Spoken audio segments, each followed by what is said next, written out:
Aloha and good afternoon. My name is Andrew Anchetta. I am a senior and the student body vice president at Chaminade University. I will be your MC for today's program. In the name of the Marianist Center of Hawaiʻi, St. Louis School, and Chaminade University, I would like to welcome you to the Mackey Catholicism in Prophetic Dialogue. We are now celebrating the 25th anniversary of this program. As you may know, this lecture series is named after Father Robert Mackey, founder and first president of Chaminade University. Father Mackey was an important voice in the civic and religious community of Honolulu. He was an unfailing advocate for the poor and the marginalized in Hawaii and in the world. This lecture series was created 25 years ago to continue the influence of his presence. The Mackey Lectures are a unique event on the campus calendar in that they are one of the few programs jointly sponsored by all three institutions on the Kalaipohaku campus, namely the Marianist Center of Hawaiʻi, St. Louis School, and Chaminade University of Honolulu. And for that reason, it is with even greater pride that I welcome you today. As you can see, the format of the Mackey Lecture has been adapted due to the coronavirus pandemic. This program is being recorded on Monday, October 5th, 2020, and will have its premiere on YouTube on Sunday, October 11th, 2020, on the Marianist Center of Hawaii's YouTube channel. Today's program, Racism in Hawaii, a Faith Response, is a Zoom presentation in which our speaker, Father Alapaki Kim, will make a presentation. A group of selected faculty, staff, and student participants from Chaminade University and St. Louis School are attending this Zoom. They will be listening to the presentation live. They will then meet in small groups to come up with timely questions for the presenter. The video continues when these questions will be presented to Father Alapaki so that he might share more of his wisdom with us. I would now like to introduce the Marianist Lay Community member, Kapono Ryan, who will lead our opening prayer.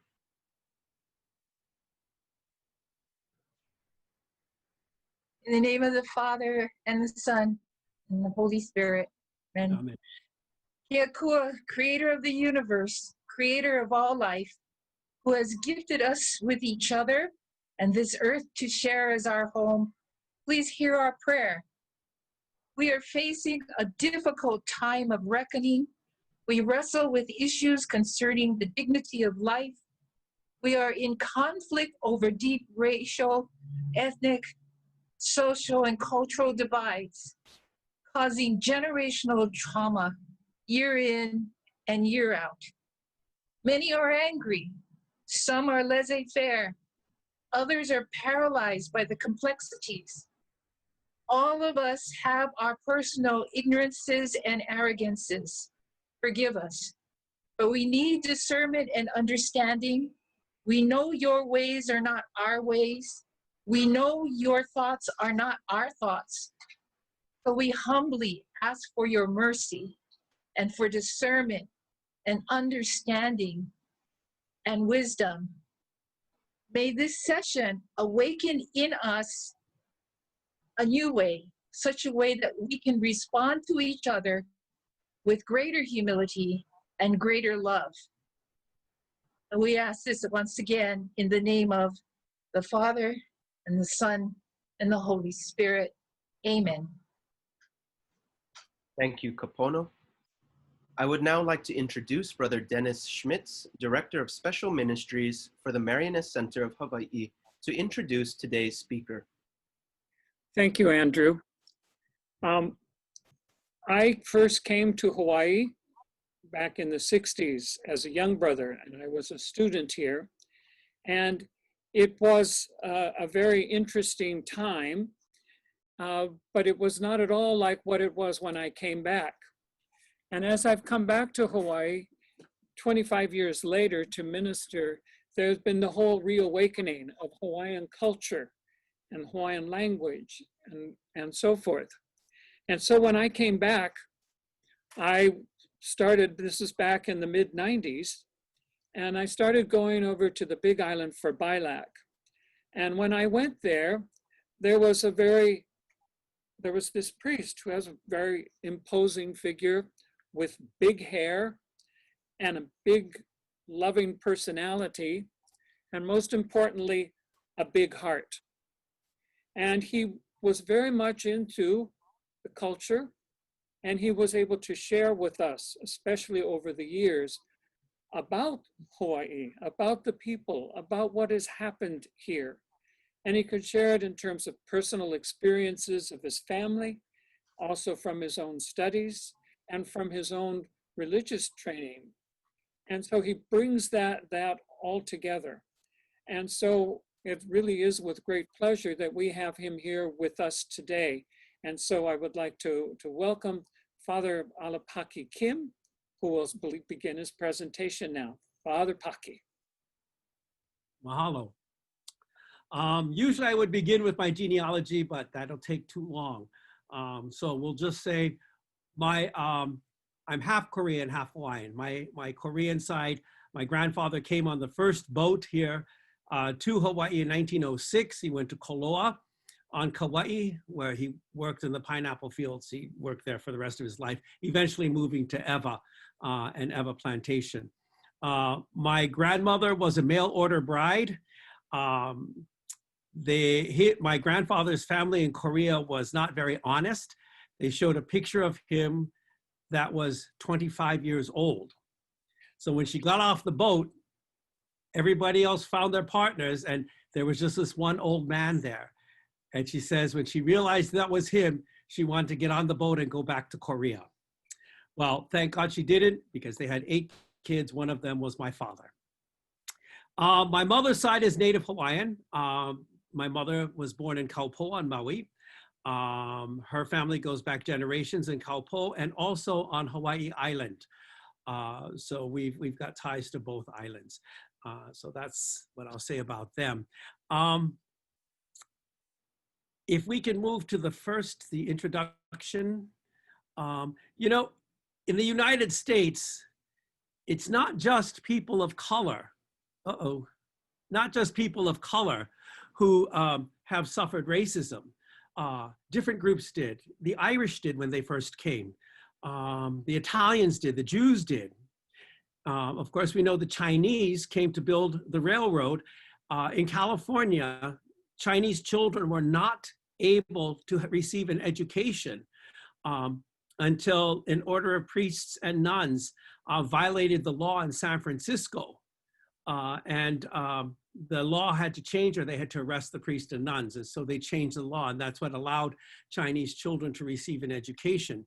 And of course, we know of the Japanese incarceration during World War II, where they lost everything and had to go to these concentration camps. Probably the 2 worst treated people were Native Americans and African Americans. Native Americans lost their land, lost their culture.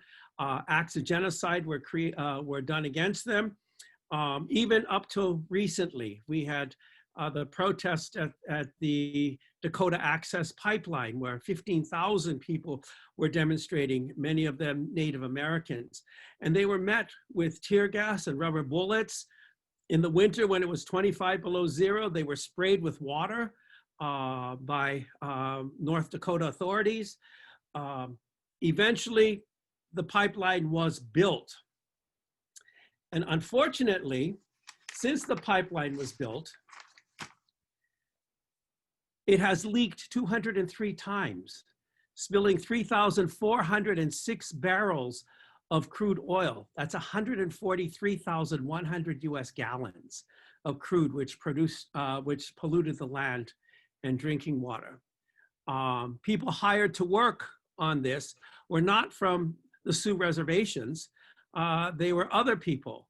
And since that has happened, the Standing Rock Reservation has had many women who were raped or even disappear due to the building of this pipeline. You know, so it's easy to see racism in other places, but it's really difficult to understand when it's here at home. if we don't have the same experiences, we have a hard time understanding. What I'd like to do is, if we can change the slide to number 4. I forgot to tell you to change the slide. So you can change the slide. Okay, change it. Nope, back one. There you go. So, for example, I'll use Mauna Kea. Why are Hawaiians protesting the 3-meter telescope? You know, when you look at telescopes, they advance the knowledge of humanity. The 3-meter telescope people say it will employ people from Hawaii. They say that they'll reserve times for Hawaii students. They say that they will train and encourage Hawaii students to pursue careers in astronomy. And they also claim that millions of dollars will be brought to Hawaii. But from the eyes of many Hawaiians, the top of Mauna Kea, much of it is sacred. It is the home of 3 different Hawaiian goddesses. And yes, I am a Catholic priest, but we need to respect other people's religions. It contains heiau, it contains burial sites, it contains archaeological sites. There were villages up there because the best basalt in Hawaii was mined from Mauna Kea. You can find Mauna Kea adzes with made out of basalt on all the different islands. It was the best basalt. Also, what people don't understand is that Mauna Kea, the top, is Hawaiian homelands. Therefore, Hawaiians have a vested interest in what happens up there. Being that the entire top of Mauna Kea is Hawaiian homelands, they should be consulted on the building of the different telescopes. They were consulted on the very first one. The next 12, they were not consulted. The university promised to be good stewards of the Aina, but construction waste after the building of many of those telescopes laid up there for years until lawsuits forced them to take down the construction waste. Human waste and other waste was left up there for years, and another lawsuit was filed. Mind you, this is sacred land. There is so much waste up there that it took helicopters 2 days to remove it. There have been chemical spills, mercury and hydraulic fuel mostly. They have not yet been cleaned up, and they were spilt years ago. The university promised that they would, Malama the Aina, take care of the land, but their promises were empty. They totally disrespected the Aina, of which the Hawaiians consider sacred. Even though the university says that they will do a better job, there is nothing to say that they will. TMT also threatened that if they could not start construction, that they would move to the Canary Islands. And they would take all the jobs, all the knowledge, and the millions of dollars away from Hawaii. I think many Hawaiians view this as a lie because they are still here. To the Hawaiians, they had no intention of moving to the Canary Islands. They made the threat so as to force the hand of the state of Hawaii to remove the protesters, mostly Native Hawaiians. And so to the Hawaiian people, the TMT people seem to be very disingenuous. Now the TMT is asking the federal government for $100+ million to assist them in construction. They have no intention of moving to the Canary Islands. If we could move to racism and racism against Hawaiians. There you go. Like most people who suffer from racism, history plays an important part of the equation. First of all, Hawaii's first constitution was from 1843. The British had seized Hawaii, and eventually Admiral Thomas came and released Hawaii and recognized Kauikeaʻuli, Kamehameha III, as the legitimate sovereign of Hawaii. He ended up making a constitution. And in the constitution was also what they call the Great Mahele. which was a division of land. What happened, though, was Hawaiian tenure of land tenure was very much different than European land tenure. Hawaiians did not own land. They believed that the land was their grandmother. How can you own or buy and sell your grandmother? And so when the Mahele came out, Hawaiians did not go after the land, most of them. But eventually they had to make a law allowing Hawaiians to live on government lands and crown lands. And I'll talk about that later. So this constitution lasted until 1887. Now, in the meantime, the United States recognized Hawaii, and they formed, they had a treaty with them, and they had what they call the Reciprocity Treaty, where Hawaiian goods could enter into the United States for free. So pineapple and sugar could enter into the US duty-free. Well, after a 5-year period, that treaty came to an end. And in the meantime, the United States reconnoitered Hawaii to find if there was a place that would be of interest to the United States. General Schofield came and reconnoitered in Hawaii, and he said that the Pearl River Lagoon looked to be a very good place for a base. So when the new treaty came up for renewal, that was a part of the treaty. King Kalakaua, who was king at the time, refused to allow Hawaii to be occupied by a foreign country.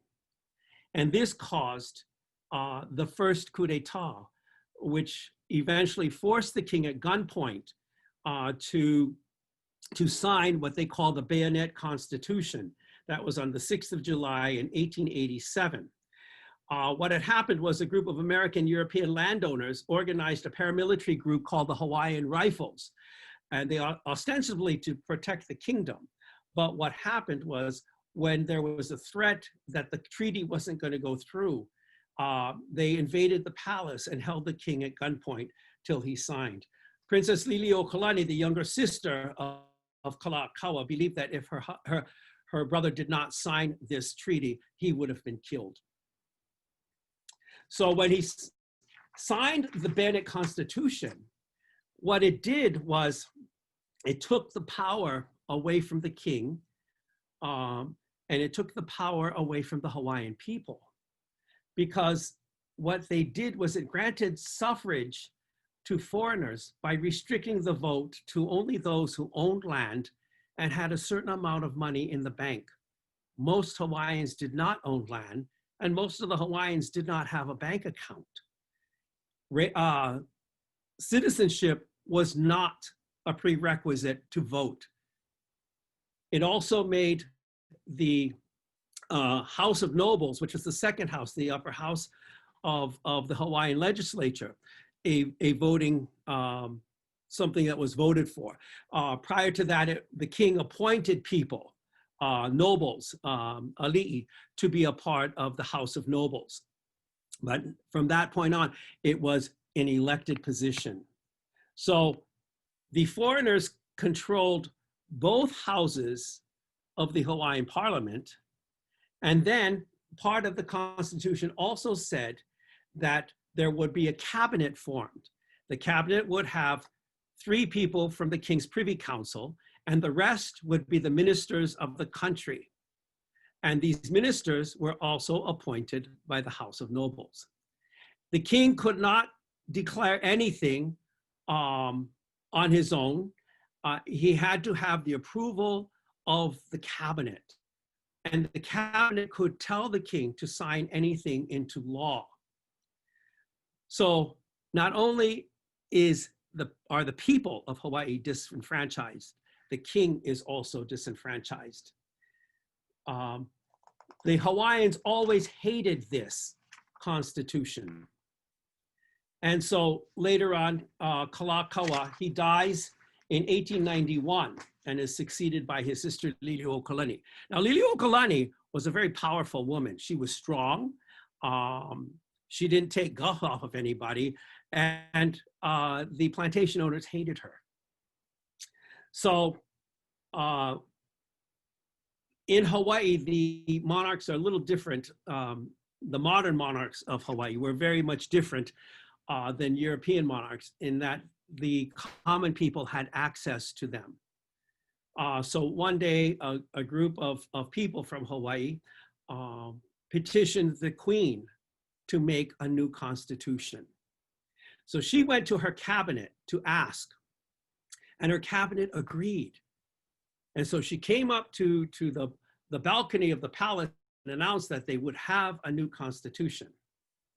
Now, at that time, the American ambassador, it wasn't really an ambassador, he was minister plenipotentiary. It's like one step below an ambassador. His name was John L. Stevens, was appointed in 1891 to Hawaii. Before he left Washington, he bragged that he was going to make Hawaii US.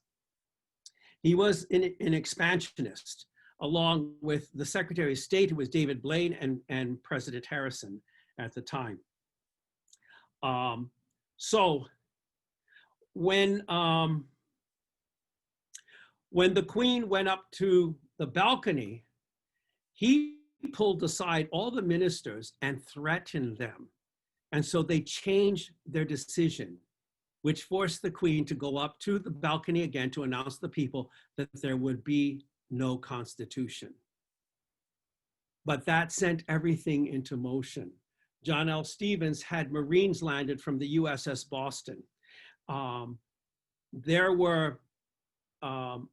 are in record recorded notes and letters that if John L. Stevens did not succeed, that the Boston would go around Hawaii shelling Hawaiian cities until Hawaii capitulated.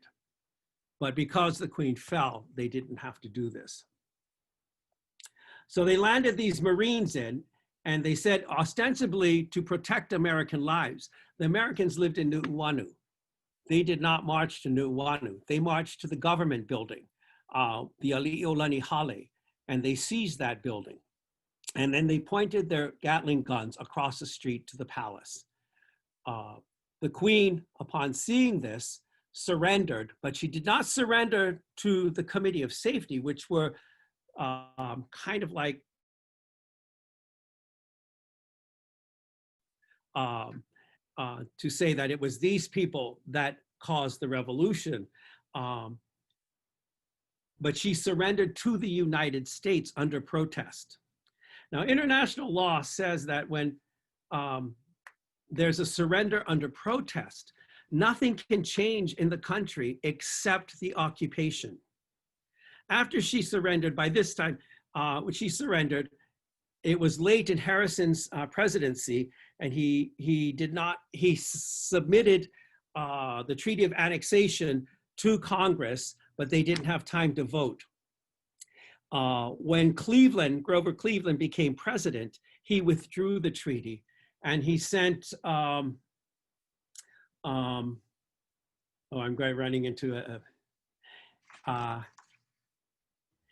he sent James Blunt in to investigate why she surrendered. And in the meantime, he agreed that if any Hawaiian had violated a law, that they would be tried by US military court using Hawaiian Kingdom law until such time as the Queen is restored.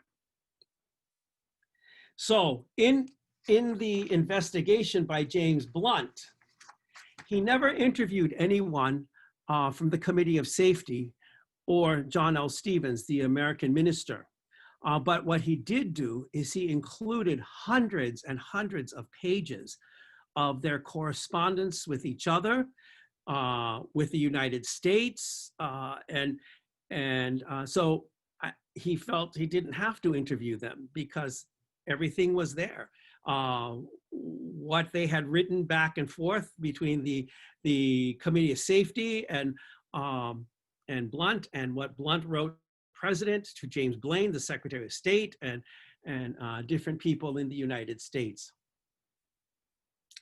He did interview the Royalists, and this is where he found out what had happened between John Stevens and the ministers when he forced them to rescind their consideration for the new constitution. The end, the Secretary of State eventually changed by the time they got the investigation. It was Walter Gresham, and he received the result of the investigation, and he called for the restoration of the kingdom.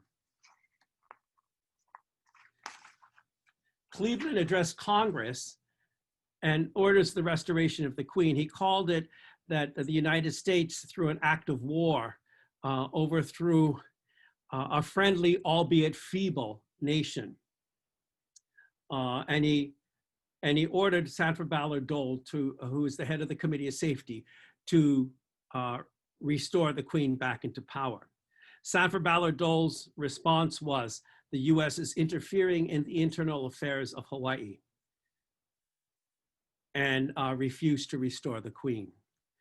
The US public was also against the Queen, because, you know, when what was presented to them was that she was like a dictator, and like almost like a pagan type of dictator.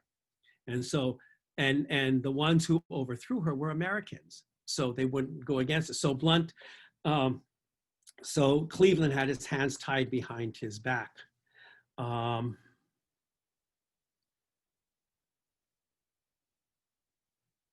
Now, most of the letters that John L. Stevens and the Committee of Safety wrote to the US were really not truthful. They said that the people were behind them. The people were never behind them. And they later find that out when they get what they call the monster petition.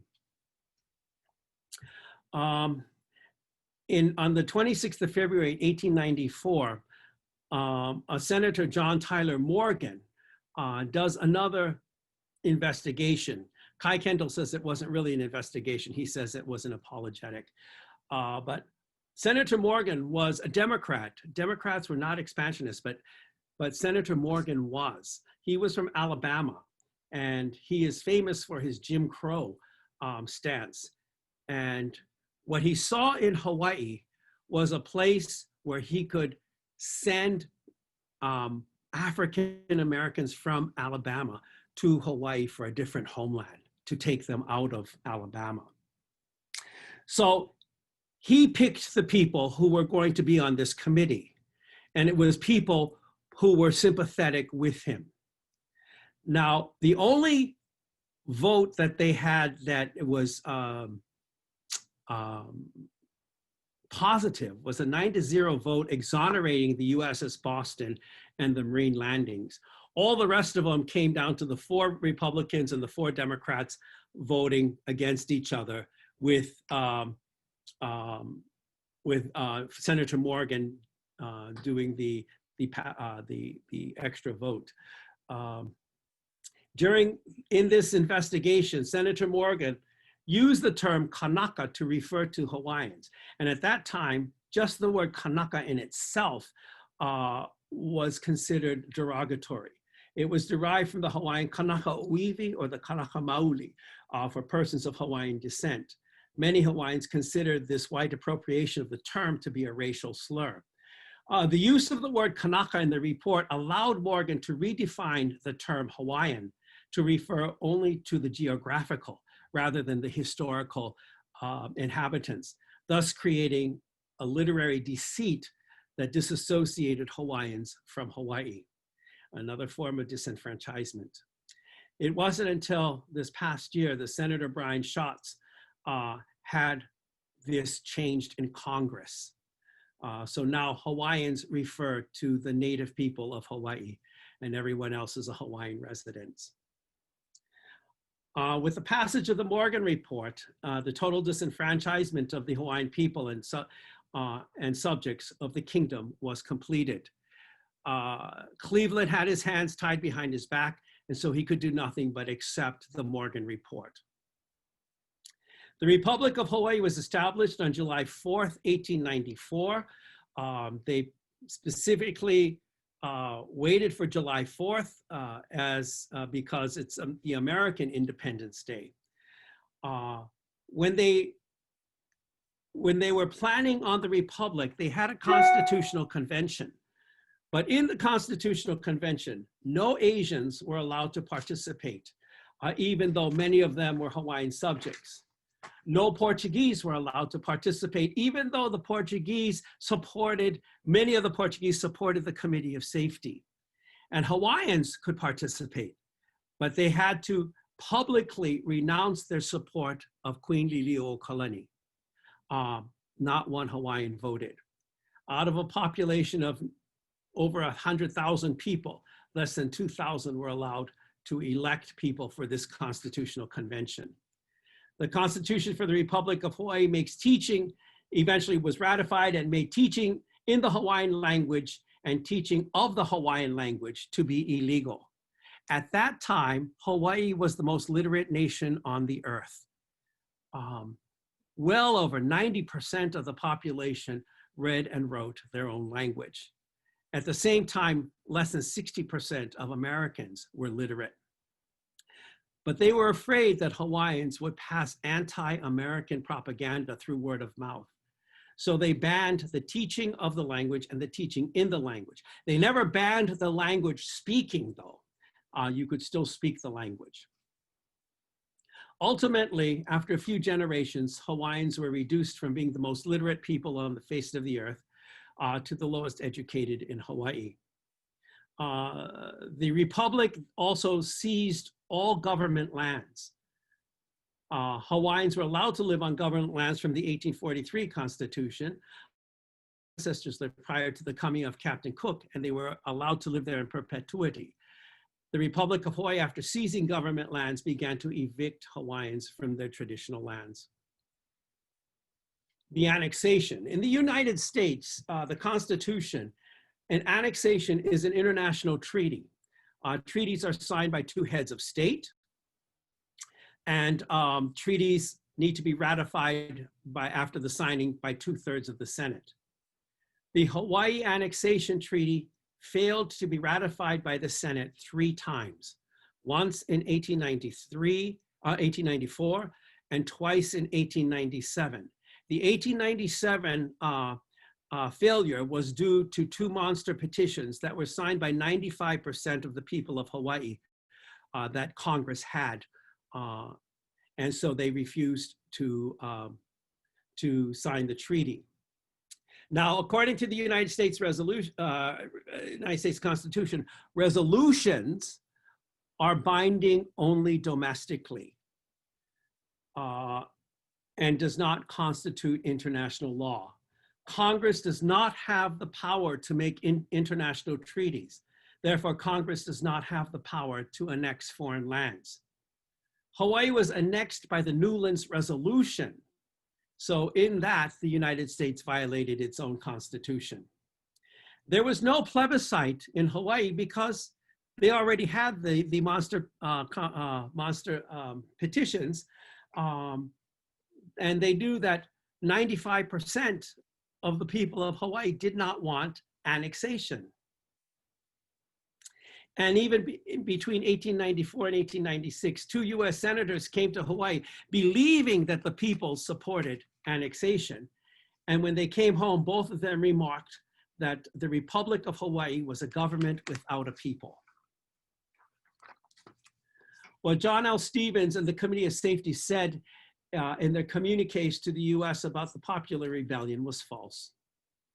The Blunt report contained all the communication between Stevens and the Committee of Safety to the US Secretary of State Blaine, to the President, and responses. America at this point thought that the overthrow was popular in the kingdom and that it was the people who overthrew the Queen, which is still implied today. It was really not the people. The Blunt report said that if it wasn't for the landing of the United States Marines and the USS Boston in Honolulu Harbor, the overthrow would have never happened. Now, people now say that, well, see, Texas is a precedent for Congress admitting foreign countries because Texas was a foreign nation. However, Texas was never annexed by the United States. Congress does have the power to make a state, and Texas was made a state. And then a plebiscite was given to the people of Texas to vote on whether they wanted to accept that or not. And they voted to accept that. That is how Texas became part of the United States. The United States, in annexing Hawaii, continued the ban of the teaching of the Hawaiian language and teaching in the Hawaiian language. Hawaiians go from the most literate people on the face of the earth to the lowest or near the lowest in all educational statistics.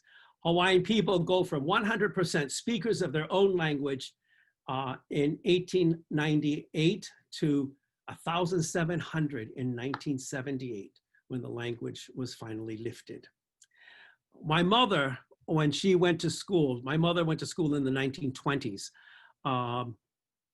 She only spoke Hawaiian. Her family only spoke Hawaiian. So, but she skipped kindergarten. And so when she went to grade 1, she and her cousin both entered at the same time. And they were out in the playground in the Kaupo school. And they were speaking in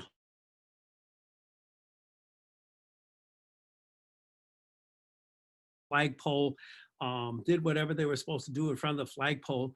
And then the teachers called my mother and her cousin up.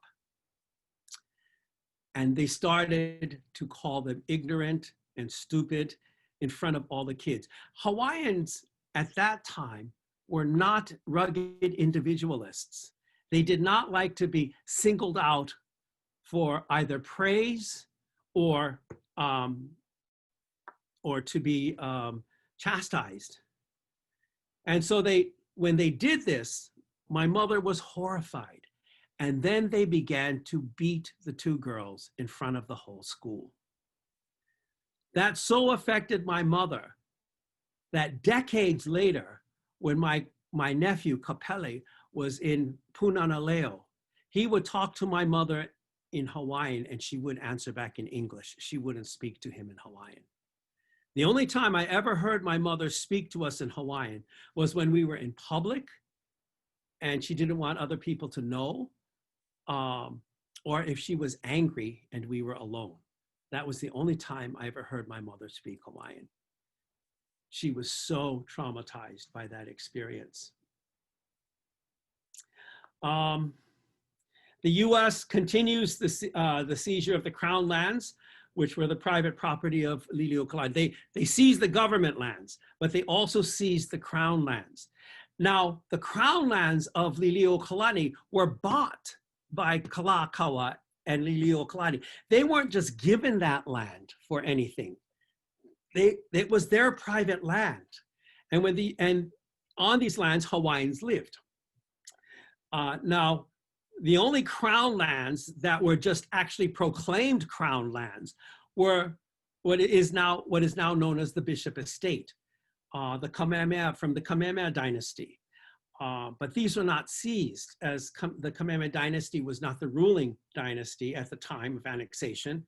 And the owner of the estate at the time was Charles Reed Bishop, a white man from New York. Hawaiians living on seized Crown lands and government lands were again evicted. In acts of ethnocide, Hawaiian society was not only disrupted, but their customs, their culture, their family units were destroyed. The seizure of both government and Crown lands, Hawaiians lose water rights. Most streams are redirected to water the white-owned pineapple and sugar plantations. Later, these were channeled to water golf courses and other tourist industry facilities. With the streams drying up, it became impossible to grow kalo, the staple of the Hawaiians. Poi, along with most Hawaiian foods, are now considered luxury foods. Rice you can buy for $25, you can buy a 50-pound bag. Potatoes for $4, you can buy a 10-pound bag. Poi is $18 for 3 pounds. And evictions are still happening. When I lived on the Big Island in 1995, there was a family, they were called the Pai Ohana, who lived in South Kona. They lived on that land, their ancestors lived on that land from before the time of Captain Cook. And it eventually became Hawaiian Kingdom government lands, but they were allowed to live on it by the Hawaiian Constitution. And so eventually, these lands became part of the ceded land trust, which came under the jurisdiction of the DLNR, which is now the BLNR. And they found the deed and they gave it to the national park. The national park came in and told the Paʻohana that they could not, what they could and could not do on the land. The Paʻohana had lo'i kalo, where they grew kalo. They also had a lokoi'a, which is a fish pond where they raised fish for food. The National Park Service said they could no longer do that. Of course, they disobeyed because that's where their food came from. Eventually, the DLNR police came in riot gear and evicted the family. Now the National Park Service brings tourists to the site to show them how Hawaiians used to live. Due to the way government lands and crown lands were seized, Hawaii is the only state in the United States where perfect title or proof of legal passing of the lands only goes back 50 years. Everyone else goes back way far. And when the Republic and the US seized these lands, they totaled over 2 million acres.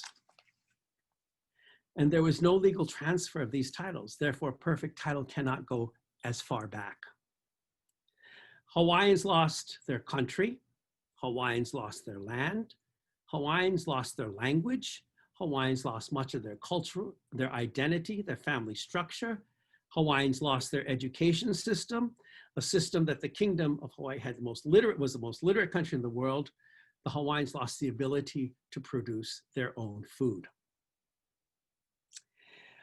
Now, I want to quote quotes from a document called The Church and Racism Towards a More Fraternal Society. It was put out by the Pontifical Commission on Justice and Peace, or Justitia et Pax. In number 8, it says, the forms of racism today. And it says, certain groups of persons whose physical appearance or ethnic, cultural, or religious characteristics are different from those of the dominant group and are interpreted by the latter as being signs of an innate or definitive inferiority, thereby justifying all discriminatory practices in their regard. If in fact race defines a human group in terms of immutable and hereditary physical traits, racist prejudice, which dictates racist behavior, can be applied by extension with equally negative effects to all persons whose ethnic origins, language, religion, or customs make them appear different. Oh, actually, I didn't have to read that, I'm sorry. So, in the Americanization of the Hawaiian people, they tried to cut out the education, the language, the culture. So much so that Kamehameha Schools, which is a Hawaiian school, it was formed by Princess Bernice Pauahi for the education of Hawaiian people. Until the latter part of the 20th century, their students were not trained to work in corporations. They weren't trained to be CEOs. They were trained to be maids and laborers. Some could work as police or firemen, but they would never gain high rank. The teaching of the Hawaiian language was forbidden at the time, because no school in Hawaii taught in Hawaiian or taught the Hawaiian language until after 1978. And it wasn't until recently that in the 2000s that I think Kamehameha made it, started to teach all their students Hawaiian. My mother's treatment made her not want her children to speak Hawaiian. My grandmother was the one that taught us Hawaiian. After a while, I think after my mother, she got angry that she couldn't speak her language. So she would come over to our house and stay for a while, and she would make us speak Hawaiian. She would speak to us in Hawaiian and everything. But when my mother, because Hawaiian culture, you do not say no in those days. You do not say no to your parents. She would just sit there very quietly. But as soon as my grandmother would leave, she would look at us and she'd say, "You don't talk that, it's bad luck." Even recently, I experienced discriminatory behavior. One time, my sister and I, it was in the early 2000s, we were at a cinema in Kailua. And we were just chatting with each other in Hawaiian. We're waiting in line for popcorn. And in front of us was a Caucasian woman. And as we're talking, she just turns around and she looks at us and she yells at us. She says, "This is America, speak English." What made her feel so entitled to treat us as if we were children? What made her feel so entitled that she felt qualified to yell at adults who are way older than she was? What made her so angry? She was not a part of our conversation. We didn't even know her. What gave her the right to verbally insult and abuse us for speaking the mother tongue of this land? Racism, that's what it is, and entitlement. Can we move to the next one? The most obvious forms of racism, okay. So the most obvious forms of racism in the strictest sense of the word is to be found in institutionalized racism. So you can read that. I think institutionalized racism and environmental racism often go hand in hand. Did you know that all the landfills on Oahu are in Nanakuli? A few years ago, there was a study to see where they could put a new landfill, because as the present one was filling up, actually not filling up because it's on the side of a hill. They put the stuff on the side of the hill and then put dirt over it on the hill. If we ever get a huge flood, that's all going to wash down into the sea. So many places were identified around the islands, but eventually all were taken up except those in the Moku of Waianae, the district of Waianae. Kailua, when I lived there, used to have a landfill at Kapa'a Quarry, and that was one of the choices. That could still be used, the site, but this site was dismissed. And the reason why it was dismissed, because it was too close to the Kauai Nui wetlands. And the people in Kailua had the money to litigate. There is no law defining a buffer zone between landfills and homes. One landfill in Nanakuli abuts people's backyards. This landfill that wants to expand to go behind the Sack and Save, that's our largest grocery store. There are also people living there. This proposed landfill will abut those houses. It seems that the wetlands seem to be more important than the people of Waianae. If the landfill is too close to the wetlands because of what it could do, but right behind the homes of people in Nanakuli, it is not right to put the landfill in Kapa'a because of its proximity to the wetlands, but it is okay to put it in Nanakuli, abutting people's backyards and our largest supermarket. Okay, many people, we can move on to the next slide. Many people are relegated to homelands which are hardly capable of self-sustaining and are more over economically and politically dependent on the central power. In Hawaii, the Ahupua'a was the land division, which stretched from the mountains to the sea. The land was looked upon as our grandmother. If one took care of one's grandmother, our grandmother would feed us. People who lived on this land depended on each other, and most were related. Each section of the Ahupua'a was responsible for producing different kinds of food, building material, tools, which was shared among all the people of the Ahupua'a. People were ohana and relied on each other.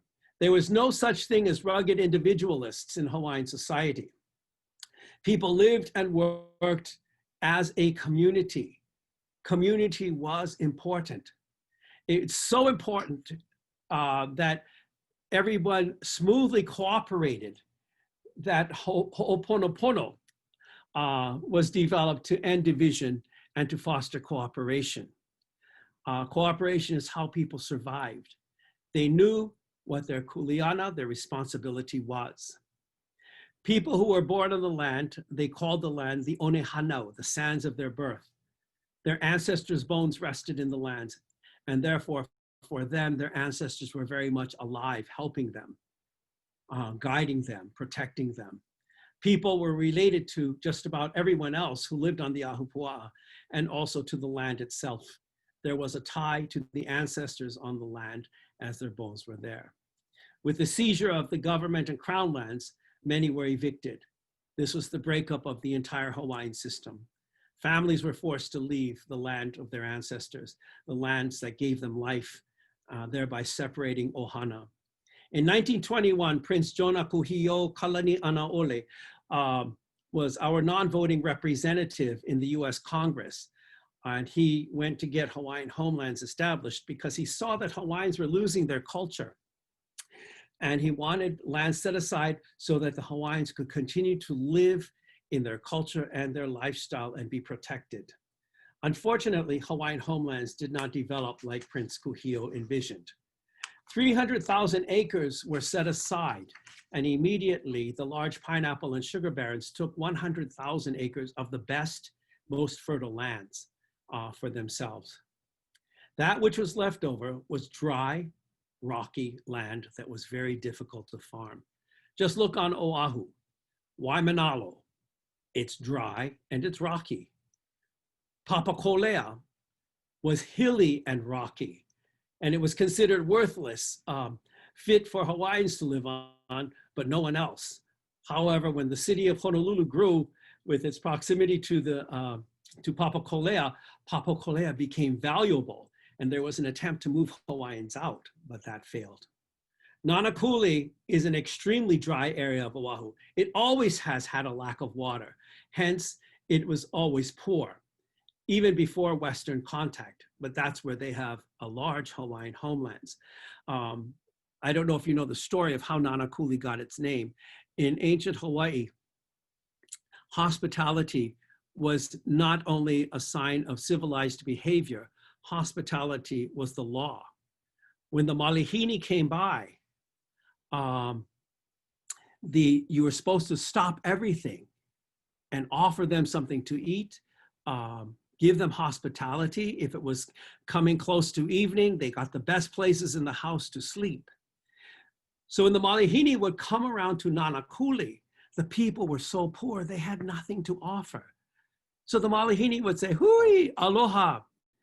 And the people of Nanakuli would do one of two things. They would look off into the distance as if they did not hear, or they would look to the ground out of shame. Nana is to look. Kuli means without speaking. Kuli could also mean knees, so to look at your knees. So when the people got to Waianae, where there was water, and they would say, what's wrong with these people over there? And they would be explained that the people there were very, very poor because of the lack of water. Well, Nanakuli now is Hawaiian homelands. And Waianae, where they do have Hawaiian homelands, is back in the valley, and all the streams had been redirected. So it's very dry and rocky and hot. And Hawaiians were moved onto this land from all over. Most had no familial ties with each other, therefore no connection. With no connection, there was no cooperation. Hawaiian customary relationships of living in the Ahupua could not be duplicated on Hawaiian homelands. The communal parts of the culture that helped Hawaiians survive began to die.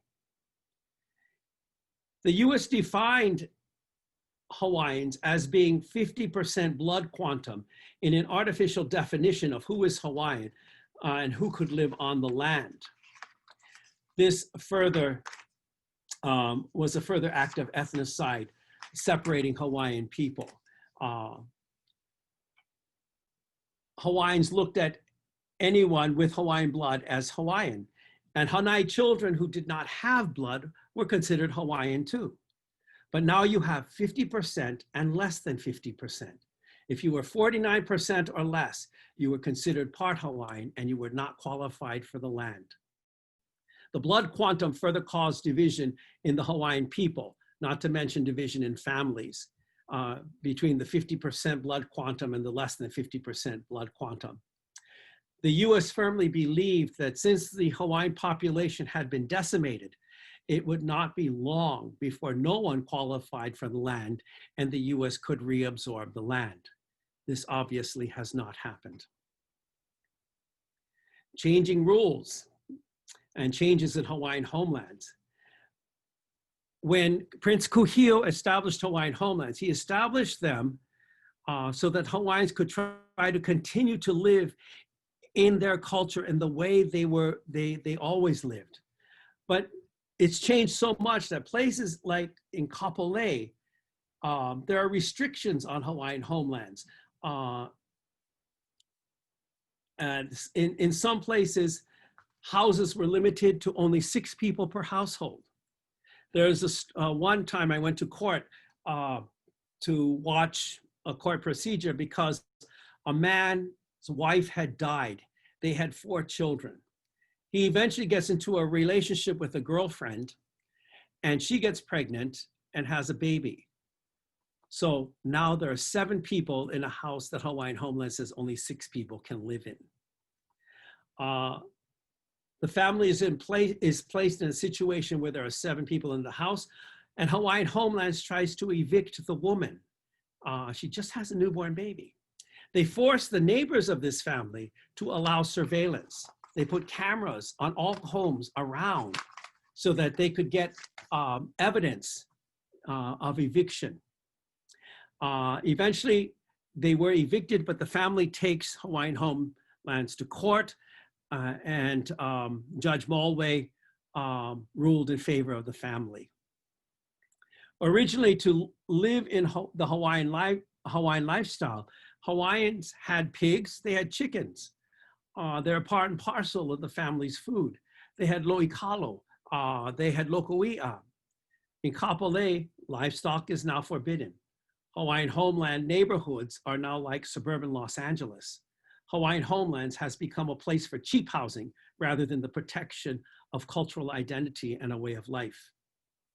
Hawaiian Homelands are used for other purposes other than Hawaiian housing. Today, there are many non-Hawaiian entities occupying Hawaiian Homelands, such as military installations, shopping centers, airports, schools, university, telescopes. Monies earned from this rent goes into the governor's general fund, and it does not go into Hawaiian Homelands. Many of the non-Hawaiian entities pay only $1 a year for rent, like the military installations or the telescopes on top of Mauna Kea, schools and universities. In 1994, UH Hilo, who pays $1 rent for the Hawaiian Homelands that they occupy, decided to take away some of the scholarships earmarked for Native Hawaiians and also some of the monies for Hawaiian studies in order to increase the amount of scholarships to foreign Pacific Islanders so that they could come to UH Hilo. There was a demonstration that ensued where the Chancellor's office was occupied until these monies were restored. There is still much underdeveloped Hawaiian homelands, such as on the island of Hawaii. Hawaiian homelands have more requirements as to building homes than non-Hawaiian homelands. When I lived on Hawaii Island, there were and are still many homes that have water catchment. They have no piped in water, they have water catchment. And there are some homes that have no electricity. They rely on gas or on solar for their energy. There are 30,000 families still awaiting to be awarded Hawaiian homelands. I have an aunt, my Auntie Kanoi, pure Hawaiian. She applied for Hawaiian homelands in the 1940s. She was finally offered Hawaiian homelands in the 1990s. She was an old woman by that time. She had no money. She was very poor. So she didn't want to lose it, so she offered it to my cousin Lloyd, who lives in Waianae, but Lloyd didn't have money either. So my aunt was again put on the bottom of the list. She died without ever getting Hawaiian homelands. The largest number of homeless of any ethnic group in Hawaii are Native Hawaiians. Because of Hawaiian homelands, Hawaiians consider themselves not homeless, but houseless, because the land is there and it's available, but they're not allowed to build their homes.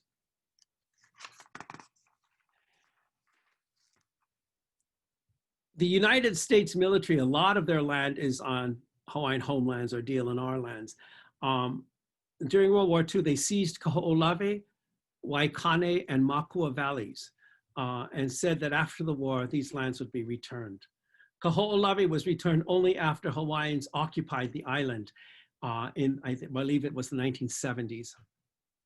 The island still is loaded with heaps of unexploded ordnance. The island's water table is cracked, so the island is dry.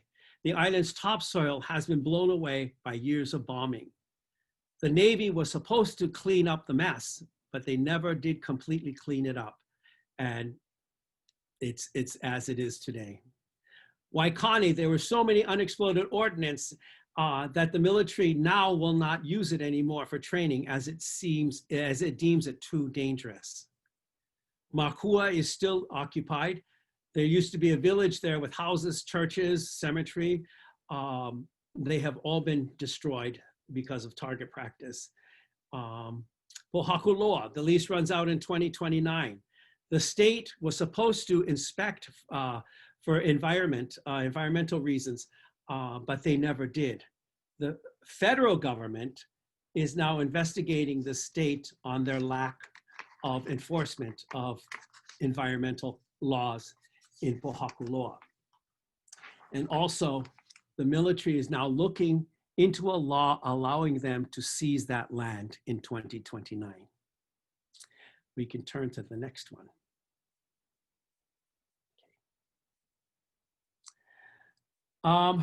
For years, Hawaiians made up the highest percentage of poverty in the islands. Being evicted after the loss of kingdom, they tried to survive. They had very little money, low-paying jobs, little education with the closing of Hawaiian language schools. If they did have lands, many were forced to leave their lands in search of employment, which was further breakup of the Hawaiian family and the clan unit. There was also something called quiet title. And again, I'll tell a story about my ohana in Maui. My grandparents were ali'i, and they had a huge amount of land on Maui. I believe it was about 30,000 acres in Nu'u, Kaupo, all the way to Hana. And what they would do is they would lease some of the land to Kaupo Ranch for 1 pipi a year. A pipi is a cow. So 1 cow a year, they use the land. My grandmother left there in 1957. So there was nobody to pay the pipi to. So Kaupo Ranch, after a certain amount of years, I think it was 20 years, quiet titled the land. They printed in some obscure paper, anyone who owns this land has to come and claim it. Of course, nobody in the family saw it. So now Kaupo Ranch owns the land. We could sue because we still have the deeds, but nobody in my family has the money to sue. We don't have that kind of money. So we basically lost the land.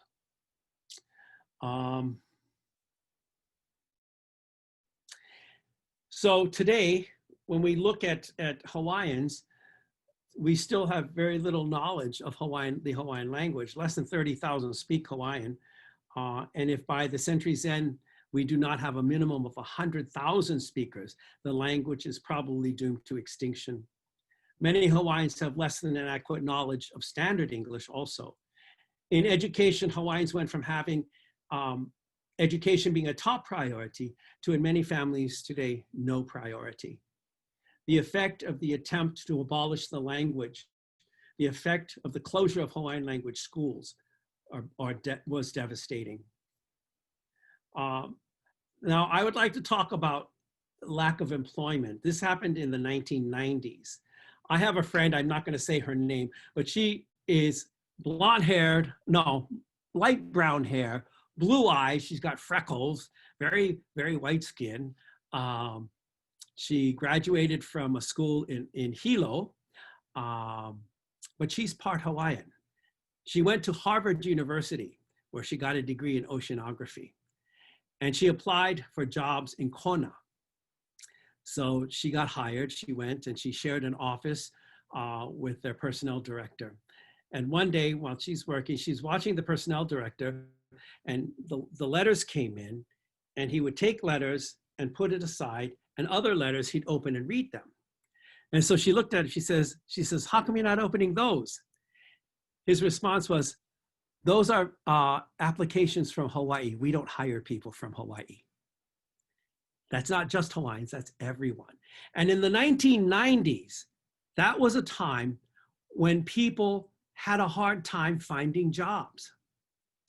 A professor at the University of Hawaii did a study about that decade. And in his study, he found that between 200 and 250,000 people, mostly young families and educated local people, left Hawaii. They moved to places like California, Nevada, Arizona, Washington, Oregon. But he also found that in the same decade, 180,000 people, mostly single and white, immigrated to Hawaii. 80% of them had jobs in hand when they got off the plane. There's also a story in the 1990s I read in the Honolulu paper when somebody intercepted a note from a commander at Pearl Harbor and addressed to the commanding admiral about a construction project at Pearl Harbor. They were not going to open this construction project to the people of Hawaii. Instead, they were advertising it to all the different bases in the continental United States. That is bad enough, but the memo ended with that ought to lighten the complexion of this place. The story appeared in the Honolulu papers and it was an outrage. But when the Navy said, oh, it was misunderstood, the papers just dropped it. During that decade, Hawaii lost 200 to 250,000 mostly young, educated families who could not get jobs. But 180,000 people, 80% with jobs at hand, migrated to Hawaii from the US. Was that an attempt to lighten the complexion of this place? We move on to the next one.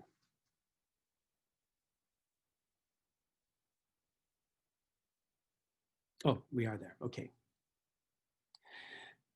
Assimilation was always the objective of the United States when dealing with Hawaiians. I remember as a child being told that assimilation was not only good, but was the only way to get ahead. It was just accepted that we would assimilate.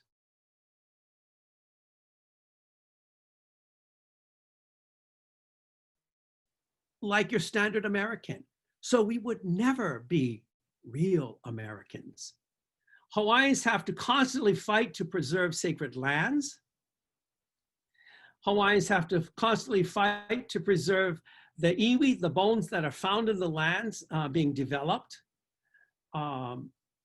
As I mentioned earlier, the seizing of land and the ban of language, the closure of Hawaiian language schools, the forcible assimilation of Hawaiians in the Hawaii school system, including Catholic schools, was rampant. In 1996, I received a phone call from a sister who was a principal at a Catholic school.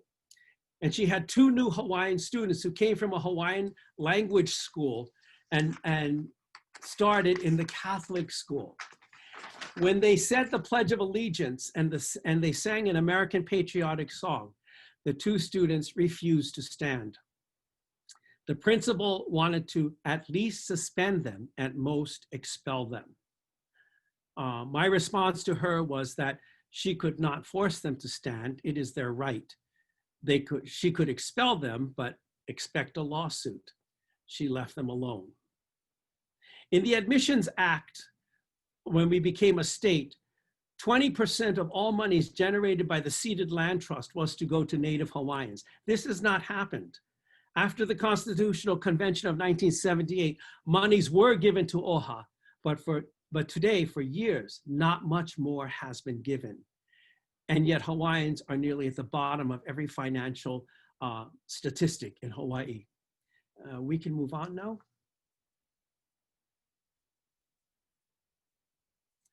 For years, the US attempted to assimilate the Hawaiian people according to the church. And according to the church and racism, this is ethnocide. Ethnocide is a form of genocide. The eradication of language and customs leads to the death of the people. Therefore, ethnocide, according to the church and racism, is a form of genocide. We, as the Hawaiian people, have progressed, but not nearly enough. Racism, disrespect for the culture, and who we are as a people are still prevalent. I would like to end this talk with the motto of Hawaii, Ua mau ke ea o ka aina ki pono. Um, you know, in Hawaiian songs, poetry, proverbs, there are always two meanings to everything. What happened was Kamehameha III said this after the British ship, well, there was a British ship under the command of Lord George Paulet. He seized the kingdom for Great Britain, took down Hawaiian flags and flew the British flag.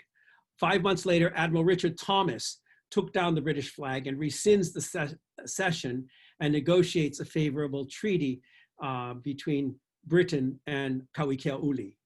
Admiral Thomas declares Kauikeaʻuli, Kamehameha III, as an independent sovereign. And this was done in what is now called Thomas Square, of course, in 1843. If you don't know where Thomas Square is, it's the park across the street from the Honolulu Art Museum. On the surface, we all know the surface meaning, which Hawaiians, we have what we call the unuhi haiki, which is the surface meaning. And then you have the unuhi laula, which is the wider underneath meaning. Sometimes they call it the kauna, which is actually the true meaning of what it means. So on the surface, the unuhi haiki is the life of the land is perpetuated in righteousness.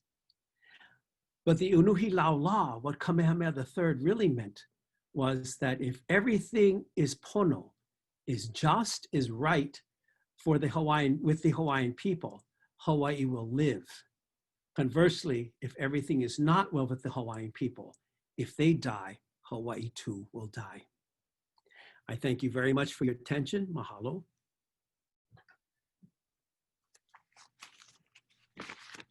Thank you, Father Alapaki, for your wonderful and inspiring presentation. Our Zoom participants will now break into their small groups to come up with some questions for you. Although their small groups are not recorded, the questions and your responses will be part of the video.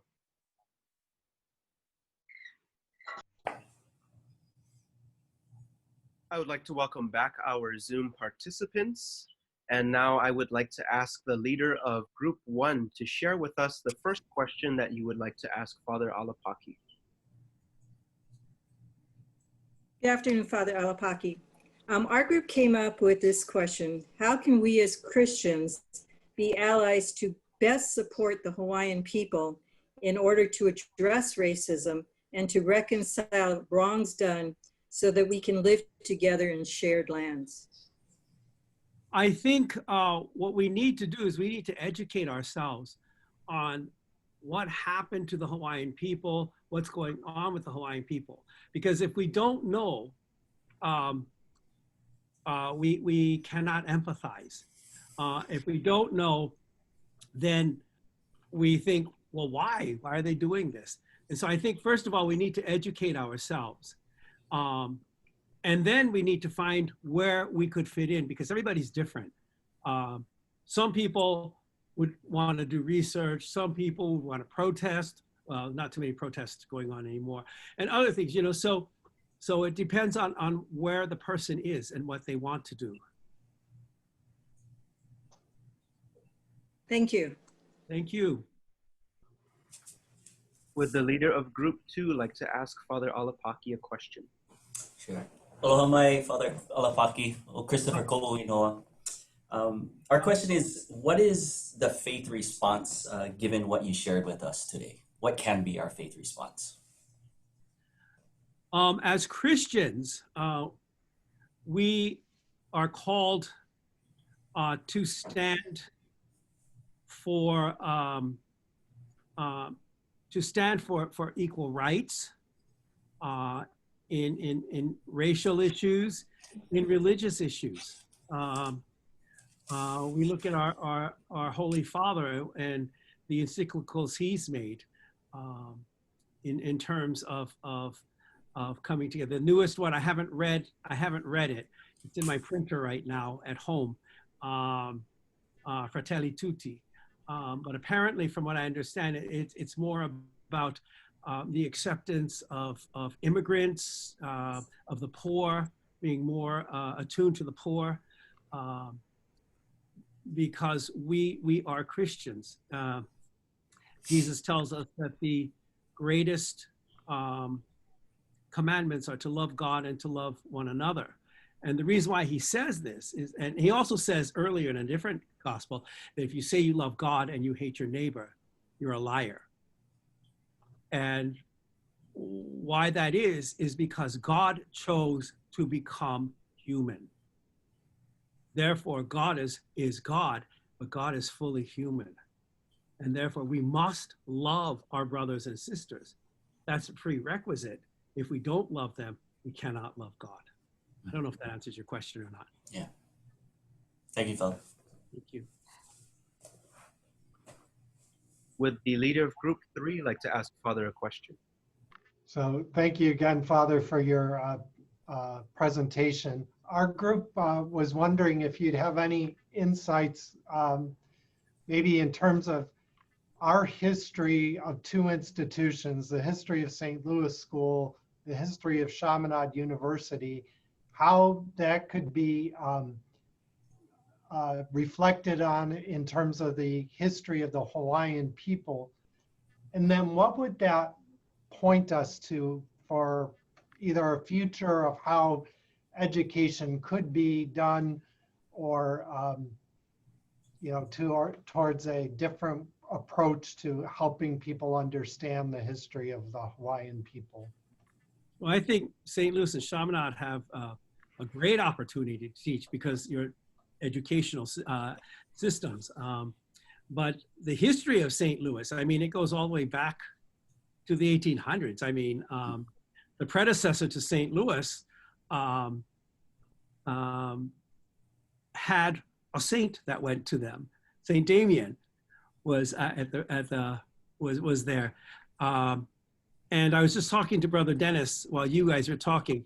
The Catholic Church itself was always in support of the Hawaiian people. Yeah, there were things that the Catholic Church did, but they were always in support. So we have great saints like Saint Damien and Saint Marianne who dedicated their lives to the people of this land. The original missionaries, the Protestant missionaries, they were good people. They came out here to do good. It was their children and grandchildren that were really bad. So, but Christianity, we try to do things good. We try to love. We try to care, and so if with education, I think if you educate people as to what had happened, there's another elevation of knowledge. And with the elevation of knowledge, that could also point in directions in which people could move. Thank you. We have time for one more round of questions. So if the leader of group 1 would like to ask one more question. So group number 1, again, this is Regina Pfeiffer. So one of the questions we had was, is there or does there exist a contemporary model of Hawaiian community that would allow for the protection and perpetuity of the Hawaiian culture and values? There are things going on everywhere, like different universities and colleges are doing different things in terms of teaching Hawaiian culture and Hawaiian language. I'm sure Chaminade has a Hawaiian language program. University of Hawaii does. Windward Community College, they have a man there that not only teaches Hawaiian, he teaches culture. So they learn how to make lokoia, they learn how to farm, they learn how to build the hale. And so there are places that are doing this. If it would be nice if we could get more involved into that.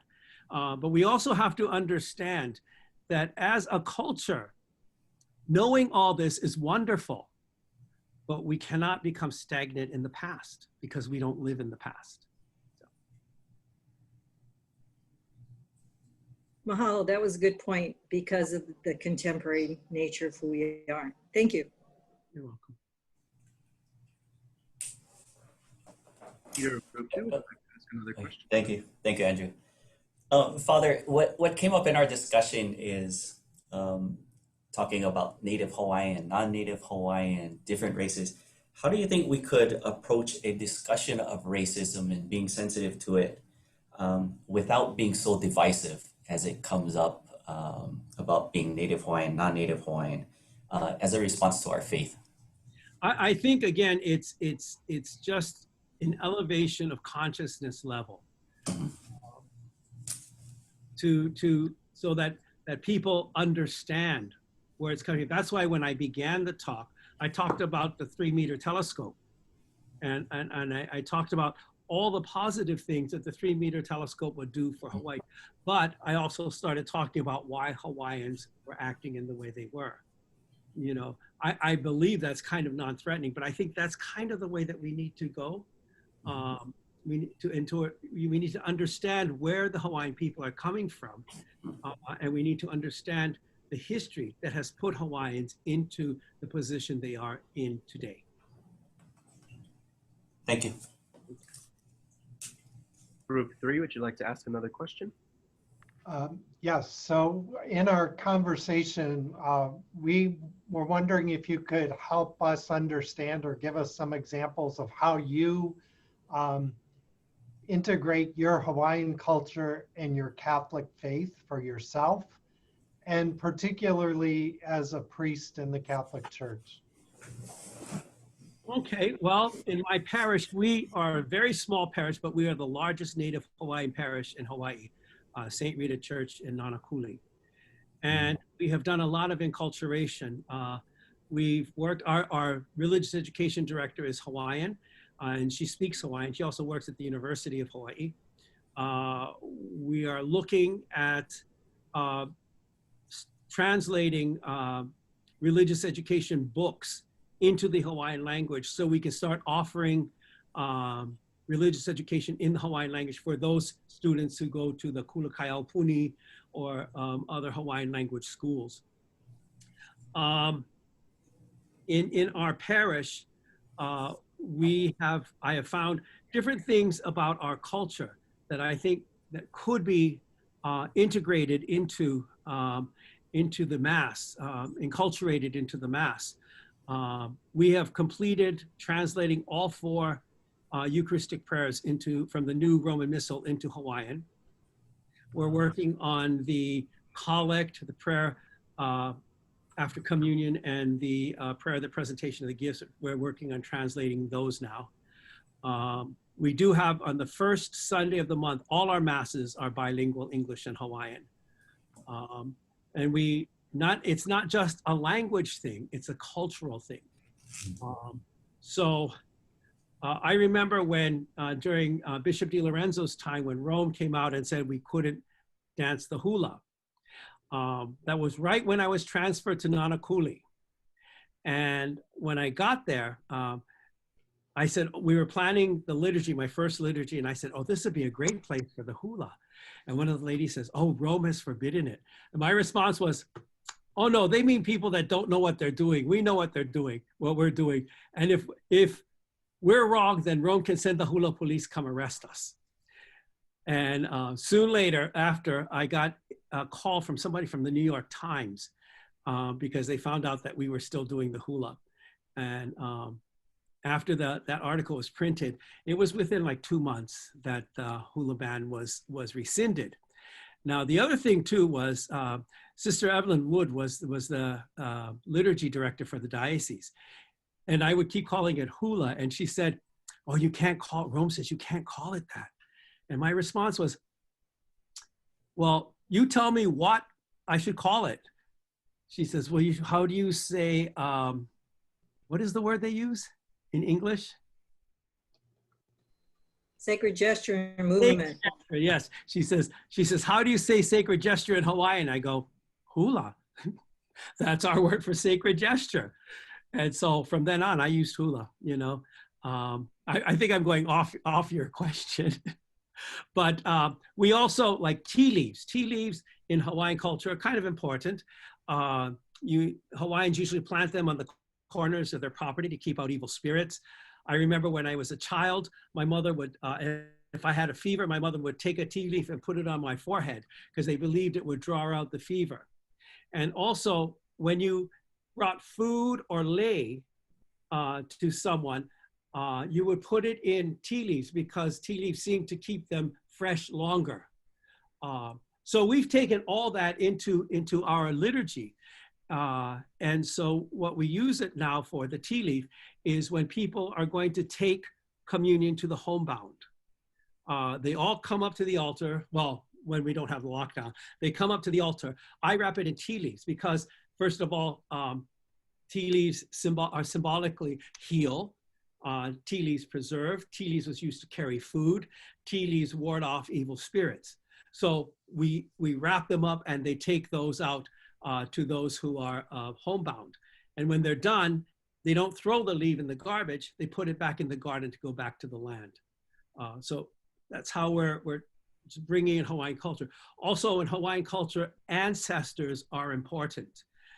And our saving grace with that is that in Thailand, ancestors are important. And because ancestors are worshipped in Thailand, Rome has given permission to Thailand for incorporating their beliefs. And so we also have a high regard for our ancestors. And so oftentimes when we pray in Hawaiian, we pray addressing it to God, but also to our ancestors who are with God. Thank you. You're welcome. I'm sure there's more I could say, but I think I've talked long enough. Well, thank you so much, Father Alapaki. Your reflections helped all of us to better appreciate the unique complexities of racism in Hawaii. So why don't we give Father a round of applause virtually. Thank you so much, Father. Thank you very much. Thank you. I'm looking forward to seeing all of you again. Awesome. So if you're not on our mailing list, please be sure to email us at baldschmitz@aol.com. Please watch for ads for future lectures. Our spring lecture will be on Sunday, March 14th, 2021 in the Mystical Rose Oratory on our Chaminade St. Louis campus. Our presenter is Bishop Robert McElroy, the Bishop of the Diocese of San Diego. And now I would like to ask Brother Brandon Alana from St. Louis School to do our closing prayer. Friends, let us pray. O God, Trinity of love, from the profound communion of your divine life, pour out upon us a torrent of fraternal love. Grant us the love reflected in the actions of Jesus, in his family of Nazareth, and in the early Christian community. Grant that we may live the gospel, discovering Christ in each human person, recognizing him crucified in the sufferings of the abandoned and the forgotten of our world, and risen in each brother and sister who makes a new start. Come, Holy Spirit, and show us your beauty reflected in all the peoples of the earth, so that we may discover anew that all are important and all are necessary, different faces of the one humanity that God so loves. For we make this prayer in the name of your Son, who has called each of us to walk with him as his brothers and sisters, now and forever. Amen. Amen. Thank you, everyone. We Everybody. look forward to seeing you in person at our next event.